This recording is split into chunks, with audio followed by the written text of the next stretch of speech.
లక్షలాది కుటుంబాలకు CM Chandrababu Naidu CMRF పునర్జన్మ ప్రసాదిస్తున్నారని కోవూరు ఎమ్మెల్యే వేమిరెడ్డి ప్రశాంతిరెడ్డి అన్నారు.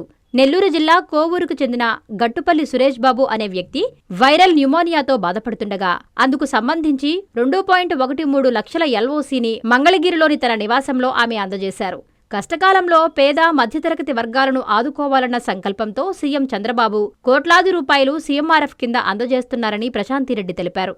మానవీయ పాలన అందిస్తూ ప్రజాసేవకు నిజమైన అర్థం చెబుతున్నారని అన్నారు. కోవూరు నియోజకవర్గ పరిధిలో ఆసుపత్రి పాలైన అర్హులైన ప్రతి ఒక్కరికి సీఎంఆర్ఎఫ్ కింద ఆర్థిక సహాయం అందజేస్తున్నట్లు చెప్పారు. ఈ 20 నెలలలో కోవూరు నియోజకవర్గంలో 23 విడతలుగా 653 మంది అనారోగ్య బాధితులకు 6,74,00,000 రూపాయలు సీఎంఆర్ఎఫ్ ద్వారా ఆర్థిక సహాయం అందించామన్నారు. నారాయణ మాతృసేవా పథకం అమ్మతనానికి కమ్మనైన పథకం. సుమారు 1500 విలువగల నారాయణ బేబీ హెల్త్ కిట్ ఉచితం.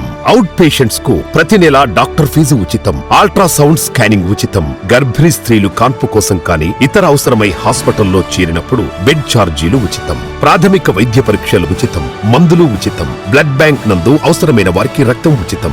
5 నుండి 9 నెలల గర్భిణీలకు ప్రతి నెల చెకప్ సమయంలో ఉచిత డ్రై ఫ్రూట్ బాక్స్ మరియు వేరుశెనగ చిక్కీలు ఉచితంగా ఇవ్వబడును. బిడ్డ పోషణ నిమిత్తం తల్లికి 3,000 రూపాయల నగదు అందించబడును. కాన్పు కోసం అంబులెన్స్ ఉచిత పికప్ సదుపాయం కలదు. నెల్లూరు నగర పరిధిలో నారాయణ మాతృసేవా పథకం నెల్లూరు.